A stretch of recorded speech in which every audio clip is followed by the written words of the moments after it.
learner licence বনোৱাৰ আগত যি এলএল টেষ্ট দিব লাগে সেই এলএল টেষ্টটো পাছ কৰাৰ পিছত যদি আপুনি লাৰ্নাৰখন প্ৰিন্ট কৰিব পৰা নাই তেতিয়া কি কৰিব তাৰ ওপৰত আজি ভিডিঅটো বনাম চাওক আপুনি যদি লাৰ্নাৰখন প্ৰিন্ট কৰিব খুজি আছে কিন্তু আপোনাৰ ওটিপি টো দিয়াৰ পিছত এনেকৈ আহিছে sorry no complete details available like image personal data license data তেতিয়াহলে আপুনি চিন্তা কৰিব নালাগে মানে এটো কি হৈছে আগতে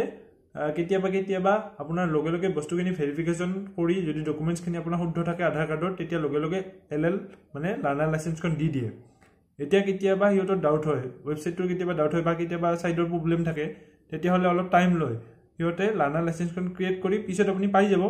আপুনি 24 ঘণ্টা পিছত ট্ৰাই কৰি চাওক নাইবা 2-3 দিন পিছত ট্ৰাই কৰি চাওক তেতিয়া আপোনাৰ কোনো প্ৰবলেম নহব আপুনি পাই যাব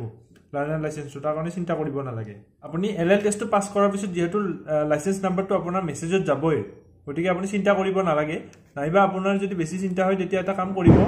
আপুনি ইয়াত যাব কমপ্লিট ইওৰ পেন্ডিং এপ্লিকেশন তাত আপুনি ইয়াত এপ্লিকেশন নাম্বাৰটো ডেট অফ বাৰ্থটো আৰু ক্যাপচাৰটো মাৰি সাবমিট কৰি দিব তাত আপোনাৰ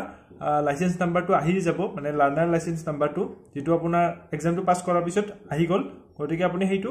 ফটো মাৰি থৈ দিব নাইবা স্ক্ৰিনশ্বট ৰাখি দিব গতিকে কোনো চিন্তা কাৰণ নাই আপুনি 24 ঘণ্টাৰ ভিতৰত পাইয়ে যাব নাইবা 2-3 দিন পিছত ট্ৰাই কৰি চাব